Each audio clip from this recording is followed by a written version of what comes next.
Welcome back, brave souls. Tonight, we descend into the frost-bitten heart of Russia, where the living and the dead exist in an eternal, terrifying dance. While Stalin tried to eliminate belief in the supernatural through scientific atheism, some spirits refused to be silenced by communist ideology. Some ghosts are too angry, too vengeful, and too deeply rooted in Russian soil to simply vanish because a political party declared them non-existent.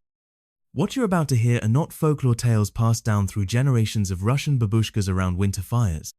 These are documented encounters from the Soviet era and beyond, stories that were whispered in communalkas, shared in secret among those who dared to believe that some things transcend politics, science, and rational explanation.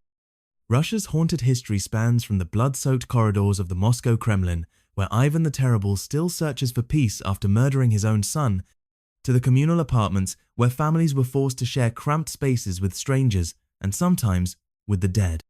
In a country where over 20 million souls perished under Stalin's reign, where entire families disappeared in the middle of the night, where massive apartment buildings became tombs for the Soviet elite during the Great Purge, the line between the living and the dead has always been negotiable. Tonight's stories come from the Dom na Naberezhnoi, the house on the embankment, Moscow's most notorious address, where Soviet officials lived in luxury until they were dragged away to face execution, where families would wake up to find their neighbors' apartments empty, sealed with official stamps, never to be spoken of again, where children learned not to ask why Uncle Dmitri's family was suddenly gone, why their doors were locked, why strange sounds echoed from empty rooms. The Russians have always understood something that the West struggles to grasp. In a land where winter nights stretch for months, where forests whisper with ancient spirits called domovoi, where the very architecture seems designed to trap souls within its walls, the dead don't simply rest in peace. They linger, they watch, they wait. And sometimes, when the living make the mistake of ignoring the warnings, when they dismiss the supernatural as mere superstition, the dead decide to remind them that Mother Russia belongs as much to the spirits as it does to the living. So tonight, as Moscow's church bells toll midnight, as the wind howls through the gaps in Soviet-era panel buildings, as another blizzard blankets the city in unforgiving white, remember this. In Russia, the dead have always outnumbered the living, and they're not done with us yet. Let me share with you 3 encounters that will make you understand why Russians still leave bread and salt for the domovoi, why they whisper prayers before entering old buildings, why they never, ever ignore the signs that the dead are trying to communicate. Victor had always considered himself a rational Soviet citizen. Born in 1955, raised on scientific materialism and communist ideology, he was exactly the kind of modern Moscow resident who found his grandmother's supernatural beliefs quaint but ridiculous. Ghosts? Spirits?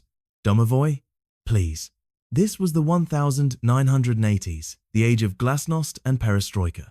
The Soviet Union was finally emerging from decades of paranoia and secrecy. There was no room for fairy tales in Victor's practical world. When he received the opportunity to move into the prestigious Dom na Naberezhnoi, the house on the embankment, Victor felt like he'd won the socialist lottery. This wasn't just any apartment building.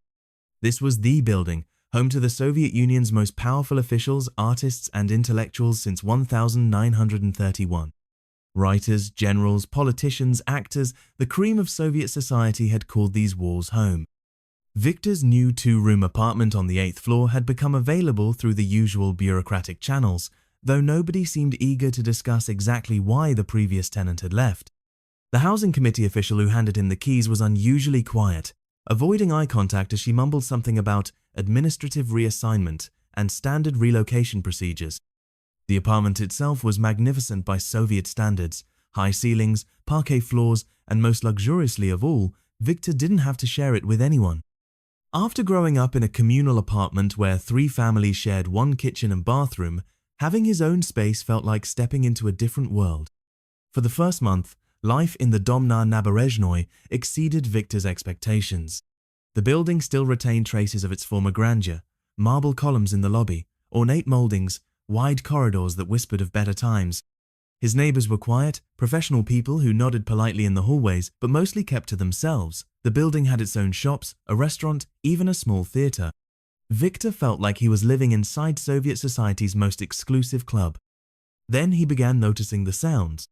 It started subtly, gentle tapping on the walls that separated his apartment from the one next door, At first, Victor assumed it was his neighbor doing repairs or maybe hanging pictures. The tapping usually happened in the early evening, around 7 o'clock, and lasted for exactly 10 minutes. Tap, tap, tap, pause, tap, tap, tap, pause. Always the same rhythm, always the same duration. Victor tried introducing himself to his neighbor several times, but apartment 8B never answered when he knocked. The hallway was always silent, the apartment dark. The building superintendent, an elderly woman named Galina Mikhailovna, became strangely evasive whenever Victor asked about the occupant of 8B. "Oh, that apartment," she would mutter, suddenly finding something urgent to clean or fix. "That's complicated administrative matter, nothing for you to worry about, Victor Sergeyevich." The tapping continued for weeks, becoming as regular as a clock. 7 p.m., 10 minutes, same rhythm. Victor found himself unconsciously listening for it, even timing his evening activities around it. Sometimes, late at night when the building was completely quiet, he thought he could hear other sounds through the wall, footsteps, the creak of old floorboards, what sounded like someone moving furniture. Curious and slightly frustrated, Victor decided to investigate. During his lunch break from the engineering institute where he worked, he visited the building's administrative office to inquire about apartment 8B. The clerk, a middle-aged woman with thick glasses, pulled out a massive ledger and flipped through pages covered in official stamps and signatures. "Apartment 8B, she repeated, running her finger down columns of names and dates. Her finger stopped and her face went pale. "Oh no. What is it?" Victor asked. The clerk closed the ledger quickly. "There's been a mistake. That apartment is unoccupied. Has been since 1953. "That's impossible," Victor protested. "I hear someone moving around in there every night. Someone's definitely living there." The clerk's hands were shaking now. "Victor Sergeyevich, I think you should speak with Galina Mikhailovna. She's been the superintendent here since the beginning. She knows about these things." Victor found Galina Mikhailovna in the building's basement, sorting through old maintenance records. When he mentioned apartment 8B, she set down her papers and looked at him with an expression of deep sadness mixed with fear. "You've been hearing Boris Mikhailovich," she said quietly. "Boris Mikhailovich. Who is Boris Mikhailovich?" Galina Mikhailovna was quiet for so long that Victor thought she might not answer. Finally, she spoke, her voice barely above a whisper. "Boris Mikhailovich Volkov. He lived in 8B from 1949 to 1953. He was Deputy Minister of Agriculture, a good man, a family man. He had a wife, 2 daughters. They lived very happily in that apartment." She paused, staring at something Victor couldn't see. On March 15, 1953, just a few days after Stalin died, they came for him, the NKVD, middle of the night, like always. They took Boris Mikhailovich away in his pajamas. His wife and daughters were sent to Siberia the next morning. The apartment was sealed. What happened to him? Shot. 3 days later, like so many others, they said he was a counter-revolutionary, an enemy of the people, but Boris Mikhailovich, she shook her head. He was the most loyal communist you ever met, believed in the system completely, thought Stalin was like a god. Even as they were dragging him away, he kept shouting that there must be some mistake, that he was innocent, that someone would realize the truth and bring him home. Victor felt a chill run down his spine. "And you think he's still in that apartment?" Galina Mikhailovna nodded grimly. "He never left. How could he? He died thinking he would be vindicated, that he would come home to his family. Some of the tenants who lived in your apartment over the years, they all heard him. The tapping started right after they sealed 8B in 1953, and it hasn't stopped since." "What is he tapping?" "Morse code," she said simply. "Boris Mikhailovich was in the army before he became a minister. Every night at 7 p.m., the time they usually came home from work, he taps the same message. 'I am innocent. Please help me come home.'" Victor stared at her. That's not possible. In this building, Victor Sergeyevich, many things are possible that shouldn't be. The Dom na Naberezhnoi was built on the site of an old cemetery, and during the purges, so many died here, so many were taken away.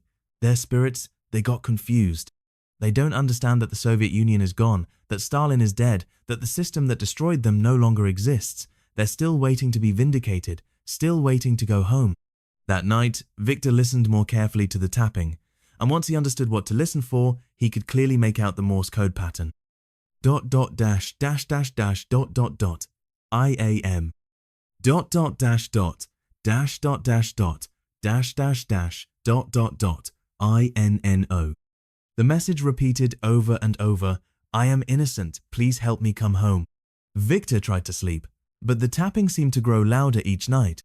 Soon he could hear other sounds, footsteps pacing back and forth, the scrape of furniture being moved, and sometimes, most heartbreakingly, the sound of quiet sobbing through the walls.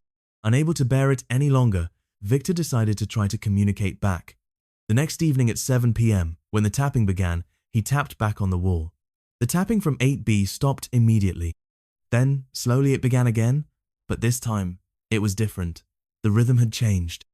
Victor realized with growing horror that Boris Mikhailovich was asking him questions.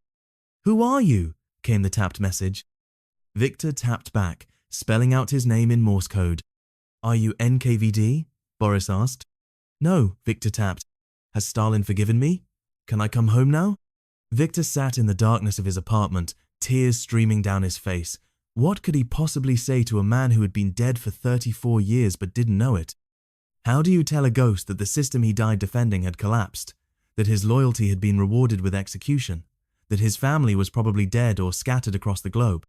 "Stalin is dead." Victor finally tapped. "You can rest now." The tapping stopped. For several minutes, Victor heard nothing. Then, from apartment 8B, came a sound that would haunt him for the rest of his life, the sound of a grown man weeping with relief and despair, understanding finally that his long wait was over, that there would be no vindication, no return home, no happy ending to his story. The next morning, Victor found Galina Mikhailovna collapsed in the hallway outside apartment 8B. The door, sealed for 34 years, was standing wide open. Inside the apartment, everything was exactly as it had been left in 1953. A family breakfast still on the table, children's toys scattered on the floor, a man's pajamas folded neatly on the bed. But Boris Mikhailovich was gone. The tapping never returned. Victor never learned what happened to Boris Mikhailovich's family, whether they survived the gulags, whether they ever knew their husband and father had finally found peace. Some questions, he realized, are too painful to answer. Svetlana should have listened to her babushka's warnings about respecting the house spirits. But in 1974 Leningrad, surrounded by concrete Soviet reality and Marxist-Leninist ideology, the old woman's tales about Domovoy seemed like relics from a darker, more superstitious age. Svetlana was 26, educated, a proud member of the Communist Youth League who believed in science, progress, and the inevitable triumph of socialist values over primitive folklore. When she moved into the communal apartment on Pushkinskaya Street, her new home contained 5 families crammed into what had once been an elegant pre-revolutionary mansion. The apartment's original owner, a wealthy merchant, had been eliminated as a class enemy during the early Soviet period, and his grand home had been divided into tiny living spaces to house the proletariat. Svetlana's room was barely large enough for a bed and a small desk, but it was hers alone, a luxury in the overcrowded Kommunalka system. She shared the kitchen with 4 other families, the bathroom with 7 adults and 3 children, and the long, dimly lit corridors with whatever shadows chose to inhabit them. Her babushka, Ekaterina Ivanovna, had lived in communal apartments for decades and knew their rhythms, their unspoken rules, their hidden dangers.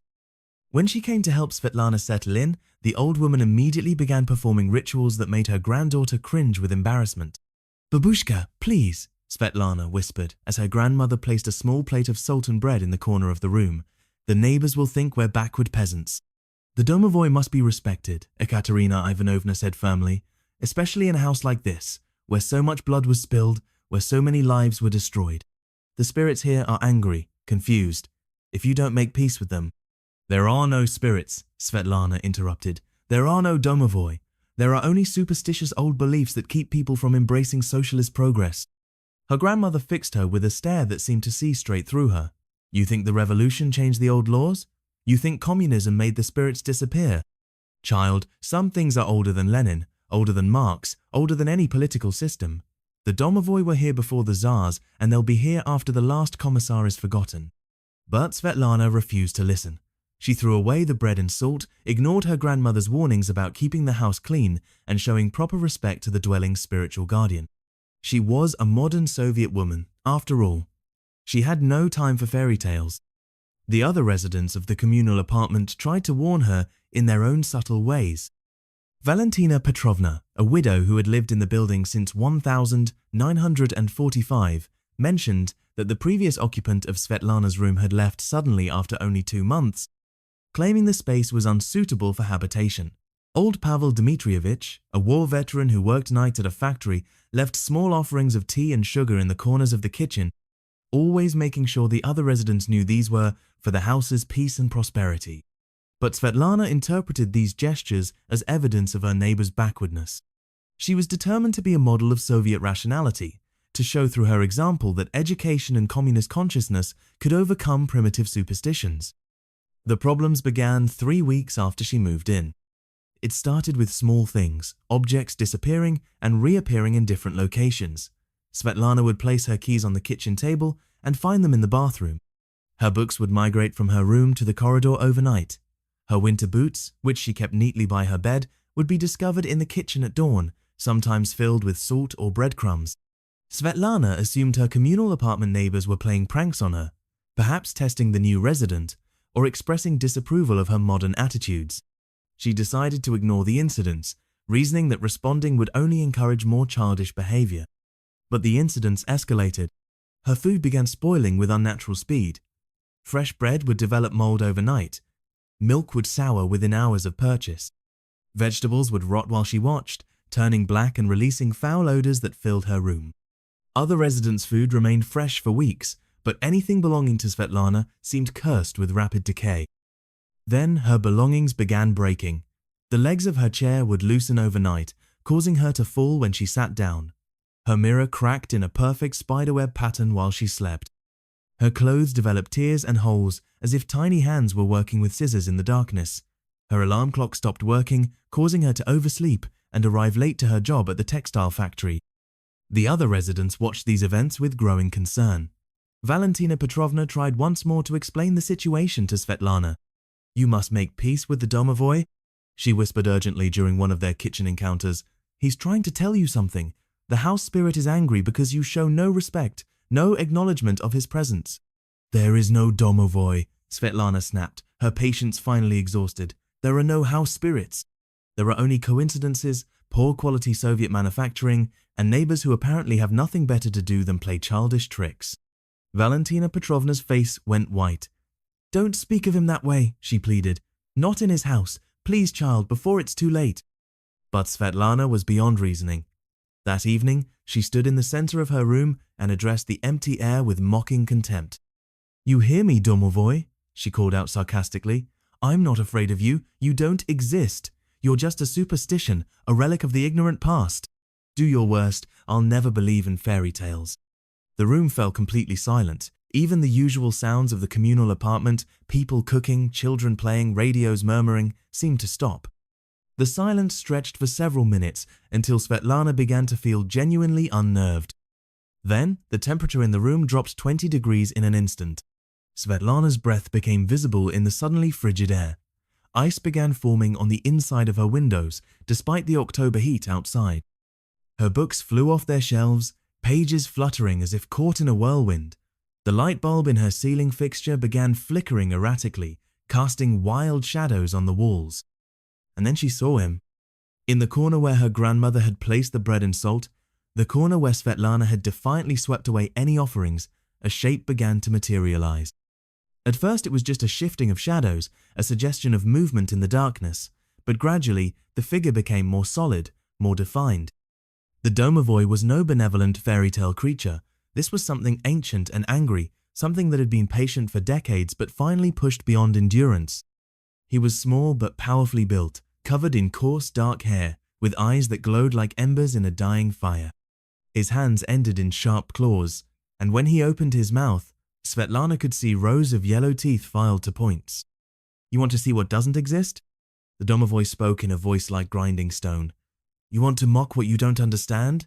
Then learn what happens when the old contracts are broken." The creature moved with impossible speed. Svetlana felt invisible hands grabbing her, throwing her against the walls, lifting her into the air and spinning her like a rag doll. Her possessions flew around the room in a chaotic tornado, Clothes, books, toiletries, everything she owned caught up in a supernatural whirlwind. Through her terror, Svetlana could hear her neighbors gathering outside her door, their voices rising in alarm and fear. But when they tried to enter, the door wouldn't budge, as if sealed by invisible force. "You live in my house," the domovoi snarled, "but you show no respect, no gratitude, no acknowledgement. You throw away offerings meant for me. You mock traditions that have kept this dwelling safe for centuries. You bring disorder and arrogance into my domain." Svetlana tried to scream, but no sound emerged from her throat. The creature's red eyes were fixed on hers, and she felt her very life force being drained away. "You will learn respect," the domovoi continued, "or you will learn to live nowhere at all." The supernatural assault continued through the night. Every time Svetlana thought she might lose consciousness, the domovoi would shake her awake, forcing her to experience every moment of his wrath. He showed her visions of the apartment's history, the merchant family that had been dragged away in the night, the children who had starved during the siege of Leningrad, the countless residents who had lived and died within these walls, while showing proper reverence to the house spirit. They knew the old ways, the domovoi said, as the visions flickered around them. They understood that humans are guests in the places they inhabit. They left offerings, they kept their spaces clean, they spoke respectfully of things they couldn't see but knew were real. You bring only arrogance and disruption. As dawn approached, the supernatural fury finally began to subside. Svetlana found herself on the floor of her room, surrounded by the wreckage of her belongings.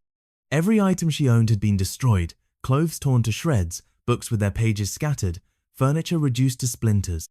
The domovoi stood over her, no longer the terrifying whirlwind of anger, but somehow even more frightening in his calm certainty. "You have a choice," he said quietly. "Learn respect, follow the old ways, make proper offerings and maintain proper behavior, or leave this house forever. But if you choose to stay and continue your mockery," he didn't finish the sentence, he didn't need to. When the other residents finally managed to break down her door, they found Svetlana huddled in the corner, covered in bruises, her hair turned completely white from shock. Her room looked like a battlefield, with debris scattered everywhere and strange scratches covering the walls. Svetlana never spoke of what had happened that night, but the next morning she visited her babushka and begged forgiveness for her arrogance.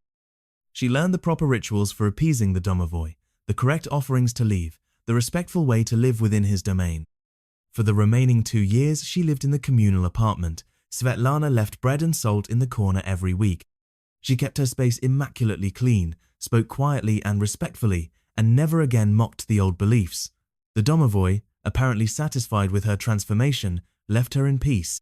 But her hair never returned to its original color, and sometimes, late at night, neighbors could hear her whispering prayers to household spirits that officially didn't exist in the Soviet Union.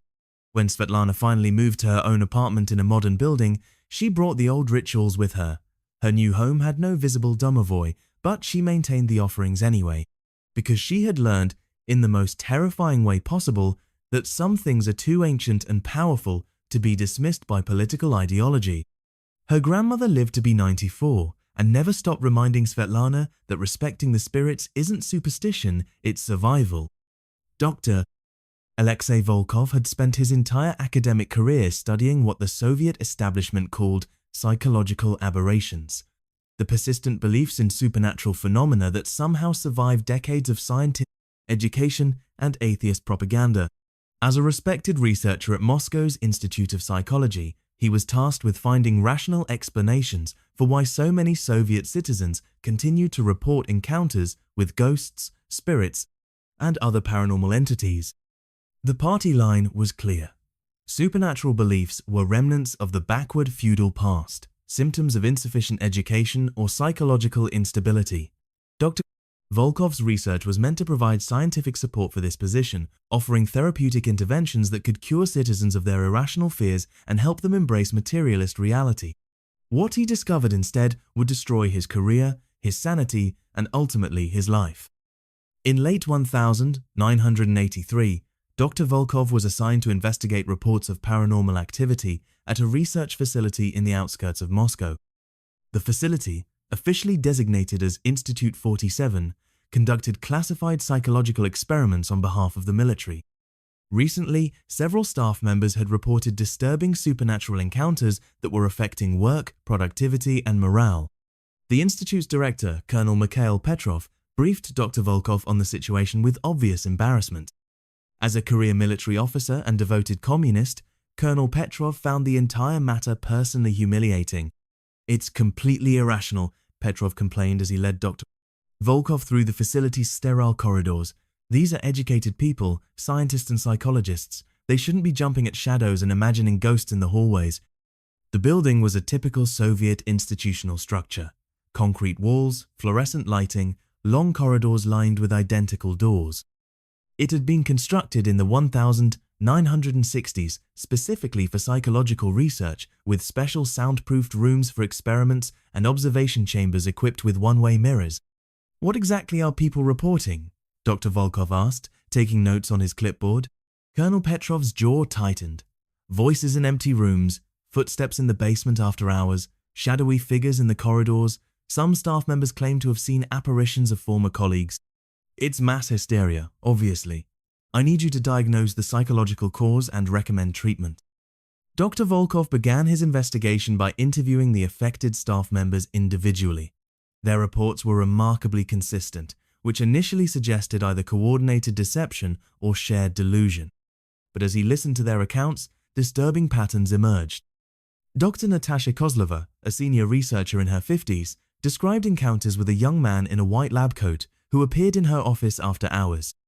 "He looks lost," she explained, her hands trembling slightly as she spoke.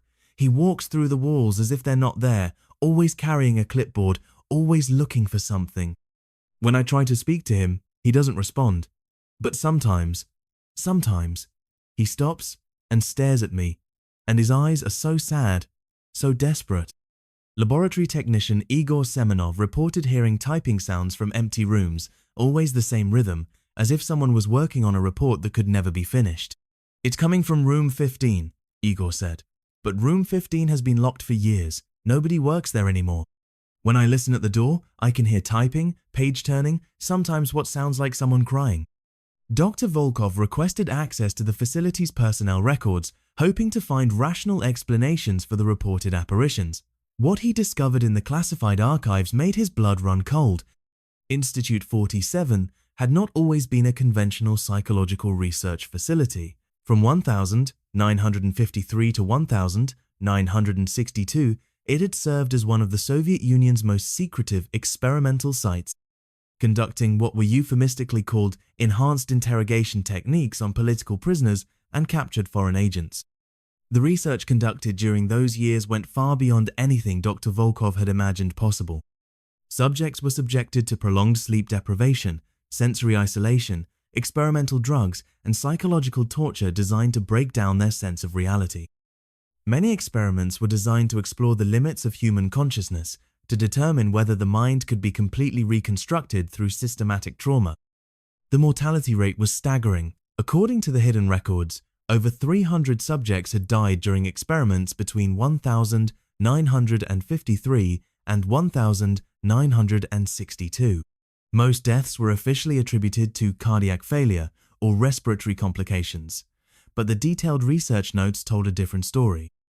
Subjects frequently died from psychological shock, complete mental collapse, or what the researchers clinically described as consciousness dissolution. Dr. Volkov realized with growing horror that the apparitions being reported by current staff members matched the descriptions of actual people who had died in the facility decades earlier. The young man in the white lab coat was Dr. Pavel Fedorov, a junior researcher who had committed suicide in 1959 after being forced to participate in experiments he found morally unbearable. The typing sounds in room 15 came from where Dr.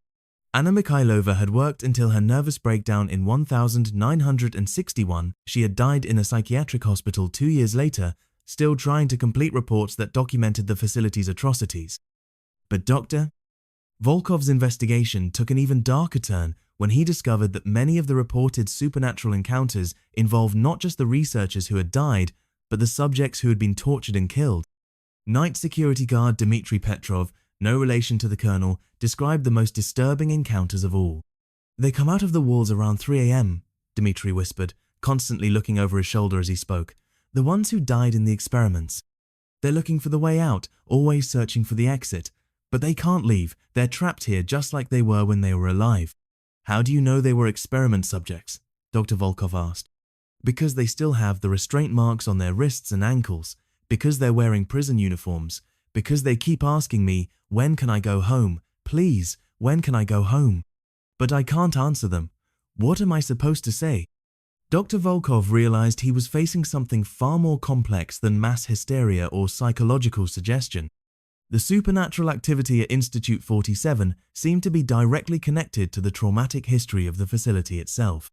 The lingering presence of both victims and perpetrators suggested that extreme psychological trauma might somehow imprint itself on physical locations, creating what could only be described as haunted spaces. Against all his scientific training and ideological conditioning, Dr.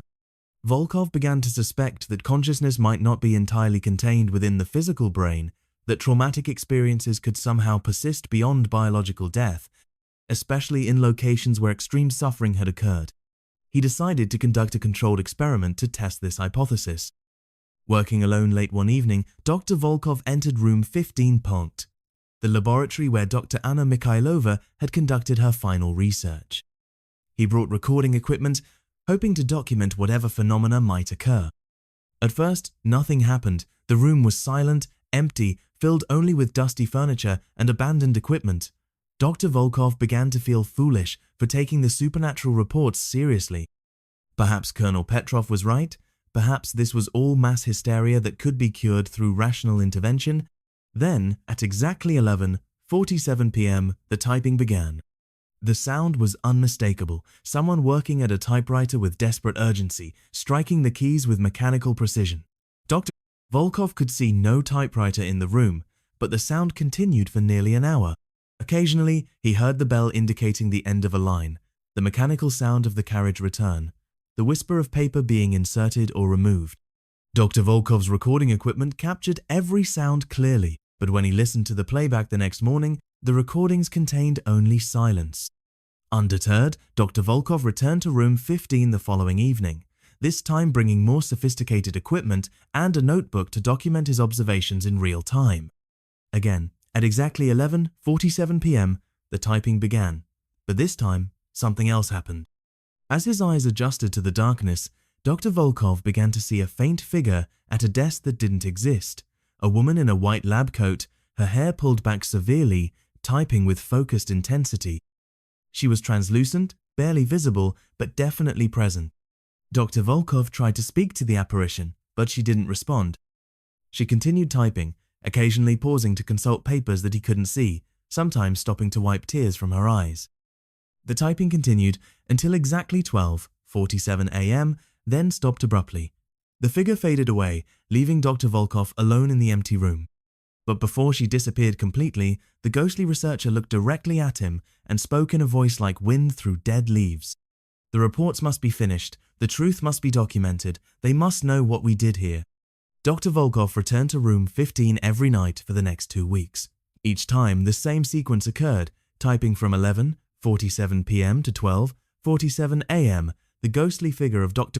Anna Mikhailova working desperately to complete research that would never be published, to document atrocities that would never be acknowledged. On his final visit, Dr. Volkov brought a typewriter and paper, placing them on the desk where he had seen the apparition working. To his amazement, when the typing sounds began, actual words appeared on the paper, not from visible hands, but as if typed by an invisible presence. The message that emerged was a confession, a detailed account of the experiments conducted at Institute 47 during the 1950s. Dr. Mikhailova's ghost was trying to complete the report she had been working on when her conscience finally broke, the documentation that would have exposed the facility's crimes if she had lived to finish it. Dr. Volkov read the ghostly testimony with growing horror. The experiments described went beyond torture into realms of systematic dehumanization that challenged every assumption about human nature and scientific ethics. Subject after subject had been destroyed not just physically but spiritually, their consciousness shattered and rebuilt until they lost all sense of individual identity. But the most devastating revelation came in the final lines of the spectral report. The subjects do not die completely. Consciousness persists beyond biological death, especially when traumatic dissolution occurs. The souls we have destroyed remain trapped in the location of their suffering. We have created a hell, and we have populated it with the innocent. God help us all. Dr. Volkov stared at these words, typed by ghostly hands, for nearly an hour. Everything he had believed about consciousness, death, and the nature of reality had been shattered. The Soviet system's materialist philosophy could not account for what he had witnessed. Science itself seemed inadequate to explain the persistent suffering he had documented. The next morning, Dr. Volkov submitted his final report to Colonel Petrov. Instead of the expected diagnosis of mass hysteria and recommendations for treatment, he presented detailed documentation of paranormal activity, complete with photographic evidence and audio recordings. Colonel Petrov read the report in stunned silence, then locked it in a classified file that would never see the light of day. "This research ends now," Petrov declared. "These findings will never be published, never be discussed, never be acknowledged. As far as the state is concerned, this investigation never happened." Dr. Volkov was quietly transferred to a minor position in a provincial psychology clinic, effectively ending his research career. He was forbidden from discussing his findings with colleagues, publishing papers about paranormal phenomena, or returning to Institute 47. But the knowledge he had gained continued to torment him. He had scientific proof that consciousness could survive biological death, that extreme trauma could trap souls in physical locations, that the materialist worldview promoted by the Soviet system was fundamentally incomplete. Dr.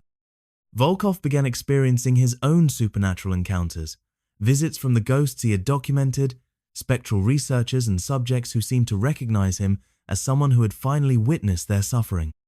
They appeared in his apartment, in his office, sometimes walking beside him on the street, always pleading for their stories to be told, for their deaths to be acknowledged. In 1985, 2 years after his investigation, Dr. Alexei Volkov was found dead in his apartment, apparently from a heart attack. His personal papers had been removed by unknown parties, and his research notes from Institute 47 were never recovered. But sometimes, late at night in psychology departments across the Soviet Union, researchers reported seeing a ghostly figure in a lab coat, desperately trying to type reports that would never be published, documentation of truths too dangerous for the living world to acknowledge. Dr. Volkov had solved the mystery of Institute 47's hauntings, only to become a haunting himself, another scientist whose discoveries were too disturbing for official reality to accept. Anastasia Petrova thought she was immune to supernatural nonsense. At 28, she was a successful software developer working for an international tech company in Moscow's gleaming business district. She lived in a modern high-rise apartment, drove a German car, and spent her free time in trendy cafes posting about her cosmopolitan lifestyle on social media. The old Russia of superstitions, orthodox mysticism, and babushka tales seemed as distant to her as the medieval period. Anastasia was part of the new generation, globally connected, technologically sophisticated, thoroughly modern. She spoke fluent English, had traveled throughout Europe, and planned to eventually relocate to Silicon Valley or Berlin, where her skills would be properly appreciated. When her grandfather, Nikolai Petrovich, became too frail to live alone, Anastasia reluctantly agreed to help him move from his ancient communal apartment to a modern senior living facility.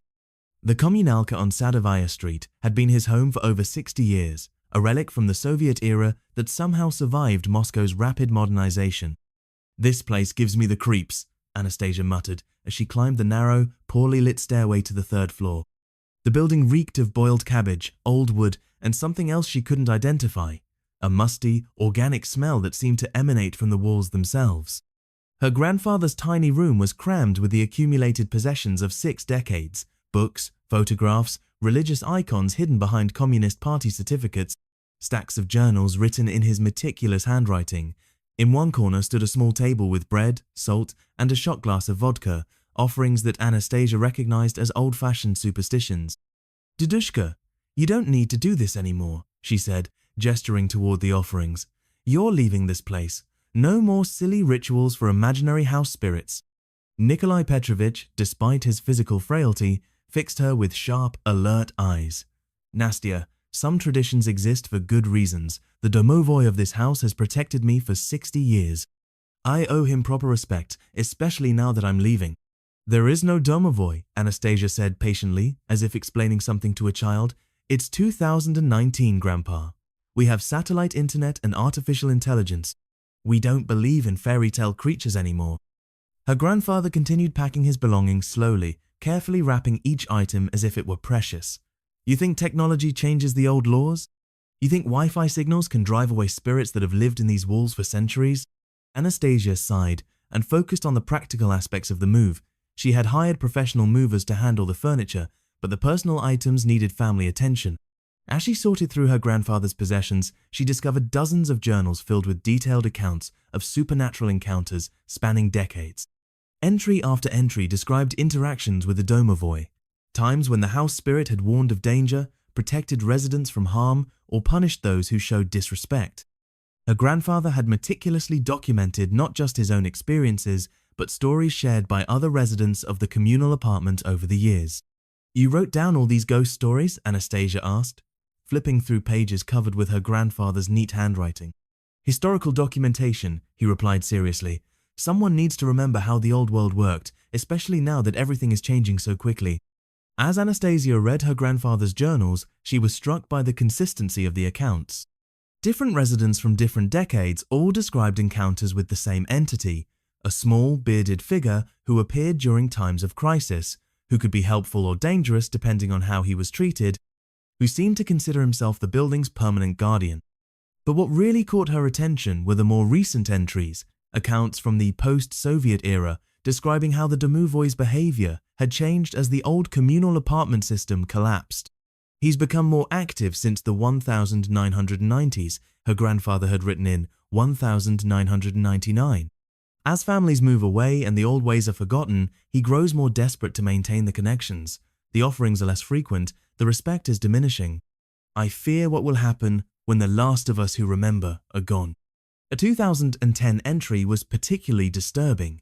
Young Dmitry from room 7 mocked the domovoi publicly, calling him a Soviet relic that needed to be eliminated.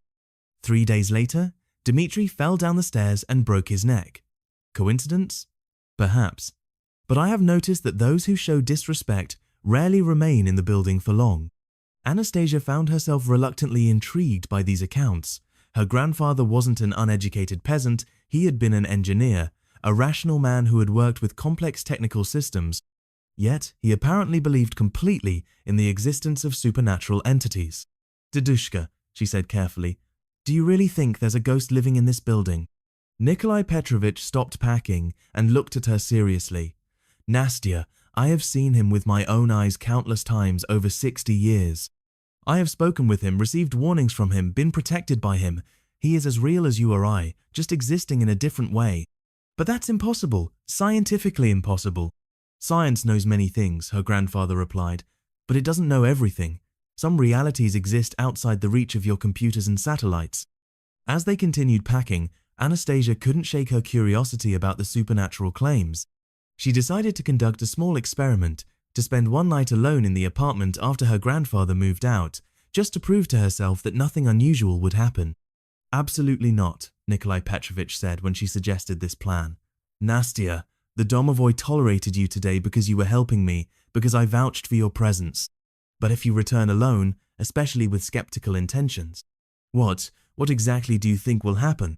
Her grandfather's expression was grim. He protects what he considers his territory, and he has little patience for those who don't believe in him but still intrude on his space. Despite her grandfather's warnings, Anastasia was determined to prove that supernatural fears were just psychological projection.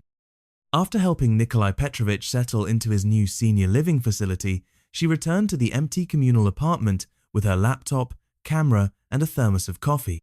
She planned to work on some coding projects while documenting the complete absence of paranormal activity. The building felt different at night. The familiar sounds of residents moving around, cooking dinner, and watching television had been replaced by an oppressive silence that seemed to press against her ears. The hallway lighting was dimmer than she remembered, casting strange shadows that seemed to shift and move when she wasn't looking directly at them. Anastasia set up her equipment in her grandfather's former room and began working on her laptop. The Wi-Fi signal was weak but functional, allowing her to stay connected to the outside world while she conducted her informal investigation. For the first few hours, nothing unusual occurred. Anastasia worked on code, answered emails, and occasionally took photos to document the empty apartment. She began to feel vindicated in her skepticism. Clearly, her grandfather's supernatural experiences had been products of imagination, suggestion, and the psychological effects of living in an ancient, depressing building. Around midnight, however, the temperature in the room began to drop noticeably. Anastasia initially assumed this was due to the building's poor heating system, but the cold seemed to be coming from a specific source, the corner where her grandfather had kept his offerings to the domovoi. Then she heard footsteps in the hallway. At first, she assumed another resident was moving around, but she quickly remembered that the building was supposed to be empty. All the remaining tenants had been relocated as part of her urban renewal project. The footsteps were slow, deliberate, as if someone was walking carefully through the dark corridors. Anastasia grabbed her phone's flashlight and opened the door to investigate. The hallway was empty, but the footsteps continued, now coming from directly above her on the 4th floor that she knew was completely vacant. "Hello?" she called out, her voice echoing strangely in the empty building. "Is someone there?" The footsteps stopped immediately. The silence that followed was so complete it felt unnatural, as if even the building itself was holding its breath. Anastasia returned to her grandfather's room, trying to rationalize what she had heard. Old buildings made noise, pipes settling, wooden floors contracting, structural elements adjusting to temperature changes. There was nothing supernatural about sounds in an empty building. But as she sat down at her laptop, she noticed something that made her blood run cold. On the screen, new text had appeared in her coding project, text she definitely hadn't typed. "You do not belong here." Anastasia stared at the words, her hands trembling slightly. She checked her keyboard, her internet connection, any possible explanation for how text could have appeared without her input. Finding none, she deleted the mysterious message and continued working. The text appeared again, overwriting her code. "Leave now while you still can." This time, Anastasia watched it happen. The letters appeared one by one, as if typed by invisible fingers, each character materializing on her screen with the faint sound of keystrokes that weren't coming from her keyboard. "This is impossible," she whispered to herself, but even as she spoke, more text appeared. "Your grandfather understood respect. You understand only arrogance." Anastasia's heart was racing now, but she was determined not to give in to panic. There had to be a logical explanation, someone hacking into her system remotely, a prank by tech-savvy friends, some kind of software malfunction she hadn't encountered before.